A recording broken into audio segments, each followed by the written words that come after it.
Cartoon Man Files, main file number 62-1084, date January 15th, 2015, the Tom Sawyer's Island disappearance. These files are a summary of sightings and attacks related to the infamous serial killer, known as the Cartoon Man. The accounts within have been obtained entirely through eyewitness testimony and traditional evidence collection. This interview comes from 15-year-old Chris Stevens. As a Central Florida resident, it's common to hear the urban legend of the serial killer dubbed the Cartoon Man, who wanders the woods around Walt Disney World. Here's the story of my horrific encounter. As a kid, I was always the weird one, the odd one out. I had very few friends in school and in my other after-school activities. This was mostly in part due to my overactive imagination. I always pretended I was something that I was not. Monday through Wednesday, I thought and acted like a futuristic cyborg. The other days, I was a pilot from the Bermuda Triangle. I was totally consumed by my imagination. It makes sense for a younger kid to play make-believe, but I continued this almost through the 7th grade, so you could probably understand why I was a social outcast. Due to my lack of friends, I normally filled my time either playing video games or, oddly enough, watching cartoons. I think I enjoyed these things so much because they made me feel like the main character, like the world always revolved around me. Eventually, my parents saw how few friends I really had and signed me up for Boy Scouts as an attempt for me to make friends. This is where I met Ryan and his brother Scott. Scott was 2 grades above me, and Ryan was the most popular kid in class. I tried to connect with Ryan over our mutual enjoyment of cartoons like The Amazing World of Gumball and Steven Universe, as they were popular at the time. I would admit I grew very attached to Ryan, as he felt like my only real friend. Almost to a creepy, parasitic point. Every day I would ask him if he could come over to my house to watch cartoons or play video games. And most of the time, he would decline, which only furthered my reputation of being the weird kid in school. But I saw the perfect opportunity to meet up with Ryan when I learned about the Boy Scout trip to Fort Wilderness at Disney World. I signed up almost immediately, as I knew both Ryan and Scott were going to be there. It was about a 2-hour drive from where we were in Florida, and once we got there, we did the normal campground stuff. We set up camp, collected firewood, and then we shared a meal at the restaurant that was near the camp. I remember very specifically playing a game of golf on one of the arcades there. The next day came the highlight of the weekend, the trip to Magic Kingdom. We took one of the ferries across the water, over to the park. Once we entered, I stuck very close to Ryan and his brother as we explored. I watched as the 2 of them rode Big Thunder Mountain. I always disliked roller coasters. After my friends got off of the ride, we got lunch by the Country Bear Jamboree. Add strange animatronic bears to the list of things I don't like at Disney. The little one always creeped me out. After lunch, we decided that it'd be a good idea for the 3 of us to take a ferry to Tom Sawyer's Island.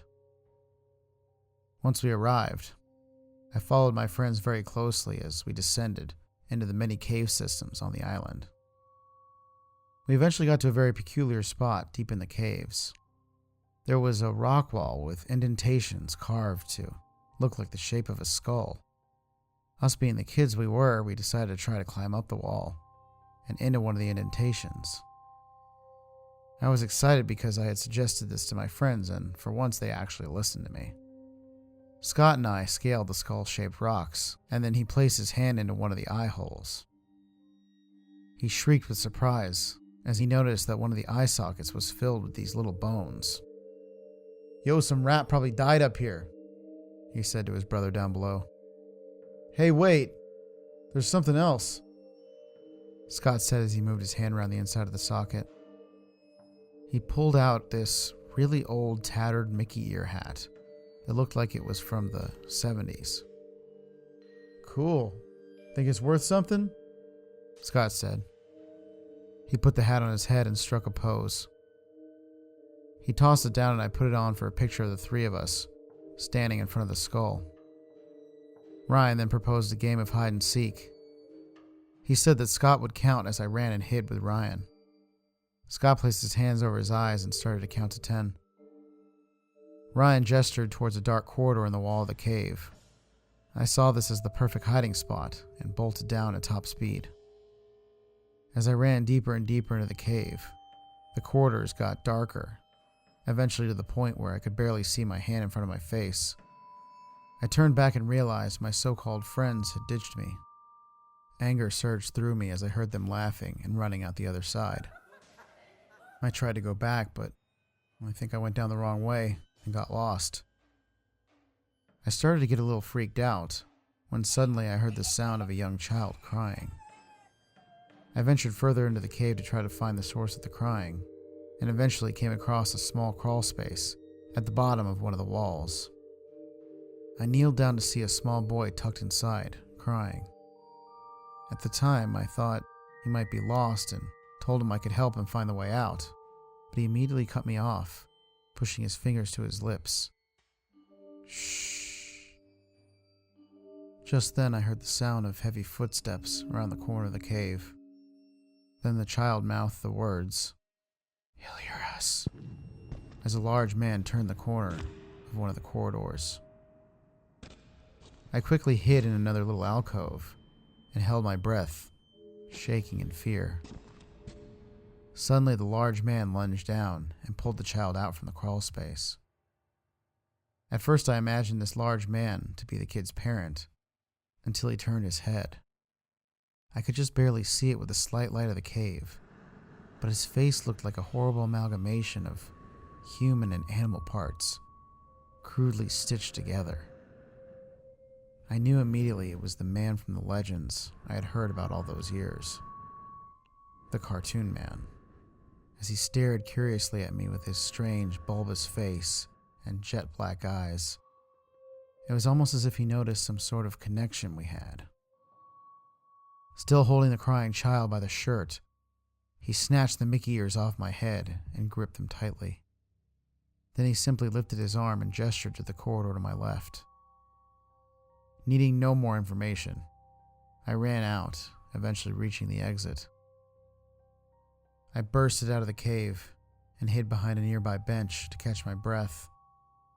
My stomach dropped as I heard this guttural cry from the child that was almost immediately silenced by a soft, crunching noise. As soon as I could, I ran and eventually found an adult, even though it actually took me a little while.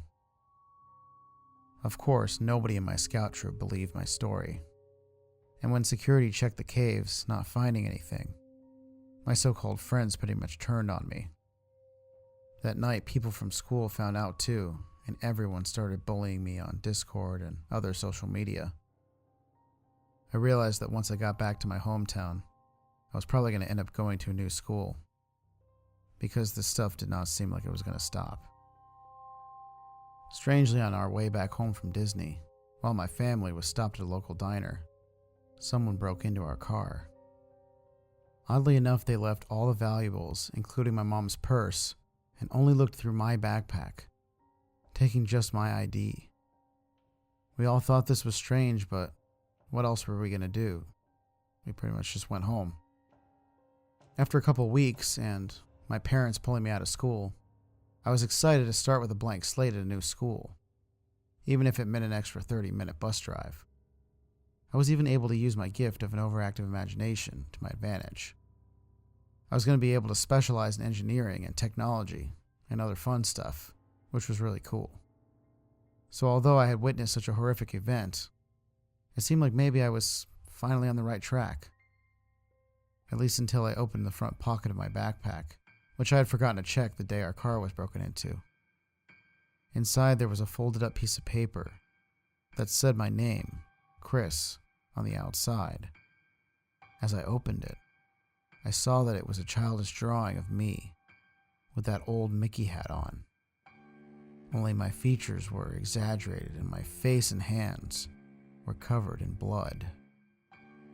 The look on my face was demonic, a way I had never imagined myself before. I shuddered with fear as I began to understand what it was. It was a drawing by the cartoon man, only it was the way he had seen me that day in the cave, somehow being like him. If he's correct, and there really is some sort of nature like that within me, I must make sure it can never, ever get out. Only, I don't know if I have the power to stop it.